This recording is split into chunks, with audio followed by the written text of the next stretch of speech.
Hello everyone, welcome back to the channel, or if you are new here, I am Silver Shepherd and I talk about anything and everything gold and silver related. And today we are tackling a question that I get a ton, and that is, what is the deal with silver rounds, government coins, and bars? So if you're new to physical silver investing or just curious about expanding your stack, this video is just for you. So I'll break down what it is step by step, what each one is, the pros and cons, and how they compare in terms of cost, liquidity, and more. And hopefully by the end, you'll have a clear idea of which one might fit your goals. So without any further ado, let's get straight into this video. So first up is silver rounds or generic silver bullion. So these are basically just privately minted silver bullion. They are 0.9995, 1 troy ounce of silver, and they're just like a coin, but they're not legal tender. They don't have the government backing like government coins do. They're not worth a face value, and they're, like I said, they're made by private companies like Sunshine Minting or Atmex, and they come in all sorts of cool designs. Everything like the buffaloes that I have now, which is after the buffalo nickel, and they have other cool designs that I have seen. And yeah, so they have, you can go custom engravings or just different things like that. And so why do people like these? It is for, they're for starters, the cheapest way to get into silver bullion. You pay a lower premium over the spot price. And so right now you might snag one for around $2 to $4 over the spot price compared to pricier options like government coins or, you know, the custom coins that you might see out there, the numismatic specific coins. And so these makes it perfect for building your foundation and getting a nice quantity to your stack without spending a huge amount like you would with the government coins. They're super liquid and easy to sell to dealers online or in person without a huge hassle. So they're very good, but here is the flip side to them. Because they're not government issued, some people worry about authenticity whenever you go to sell, because unfortunately some fakes are out there. So make sure you always buy from reputable sources.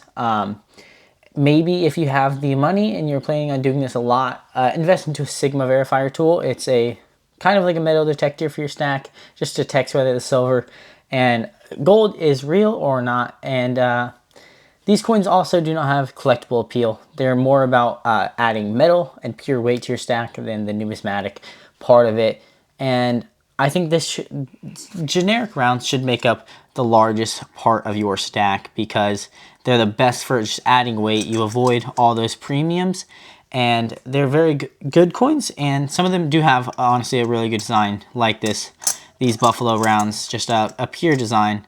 And very awesome coins. All right, so moving right on, the next thing we have is government coins. So think things like the American Silver Eagle, like you see right here with a very awesome design, or there's coins like the Chinese Panda, which has an incredible design. I really do love this coin just because, you know, super detailed, super just cool. And obviously it is a pure silver inside of that. But there's other ones like the Canadian Maple Leaf, British Britannias, and you know, things like that. And these are coins that are government backed by national mints like the US Mint. They're also typically 1 ounce pure 999 fine silver. And the key difference to the government coins compared to the rounds, like I previously mentioned, is these ones have a face value. They're legal tender. American Silver Eagles, for example, are worth $1. You can see that on the side right here, $1. So that gives a huge trust, huge liquidity. People are willing to trust these way more.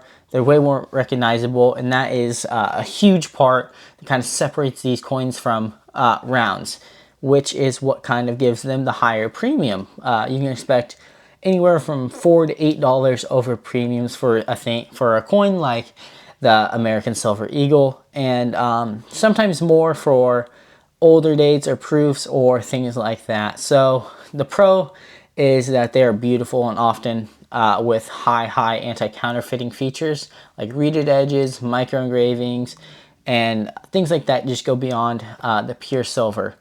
And so yes, this is amazing coin. The con for this coin is that the higher cost means you're paying more upfront for the exact same amount of silver that a generic round would have. So if you're in a high tax area, some places might treat them differently for sales tax. So check your local laws. And so for me, government coins are a reliable anchor to my silver portfolio. If you're worried about resale or something like that and want a bit of prestige, these are a very, very solid pick for you guys to go with. They're amazing coins, the exact same amount of silver as generic rounds, but have the extra government backing along with the trust and recognizability. So finally, let's talk about bars, the heavy hitters of the silver world.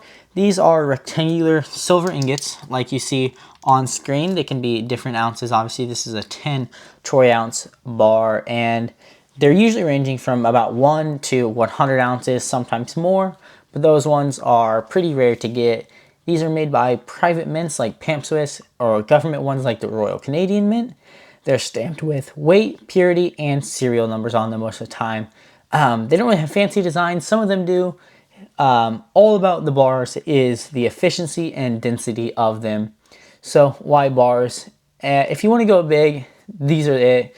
Larger bars have the lowest premiums, under $1 per ounce for a 100 ouncer. The higher in ounces you go, typically the lower the premium is. So these are very, very good if you're willing to spend a lot of money at once, because they'll save you money in the long run. So that makes them ideal for serious investor.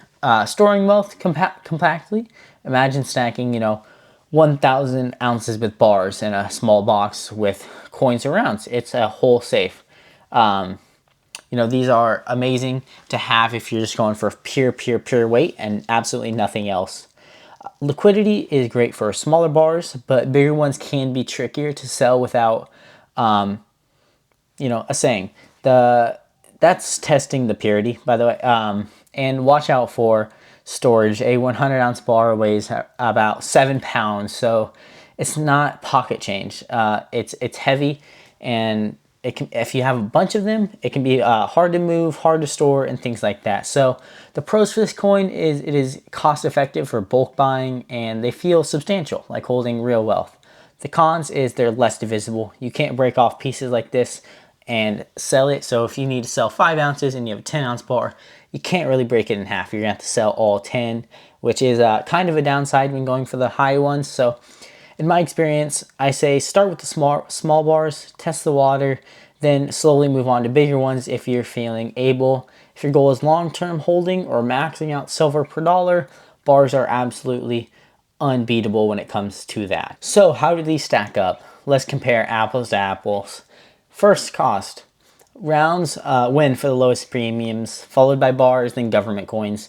So if budget is a huge priority for you, start with rounds. Next up is the purity, and they are all usually 0.99 fine, but government coins also have the extra assurance. So I would have to say the government coins win in this. Liquidity, government coins edge out absolutely, especially internationally. Rounds and small bars are close behind. Big bars might need a little bit more effort due to the reasons I already stated. Collectability, government coins absolutely win. They can gain numismatic values. Rounded bars are purely bullion. Storage and portability, bars for compactness and bulk. Coins and rounds for easy handling. So my advice to you is to diversify. Grab many of one. Don't just only buy one. You can, but it's less fun. I say always try and diversify, have many different things, a mix of junk silver into here, and that will be an awesome stack for you to have. Okay, so I know there's a lot, but I hope this clears up a little bit and helps you learn some more on the silver showdown of bars, rounds, and government-backed coins. So comment down below and let me know which one you guys like more, rounds, government coins, or bars. And if you try any, share your hauls. If you enjoyed this video, hit the like button, subscribe for more stacking tips, and ring the bell so you guys don't miss another one. So thank you guys so much for watching.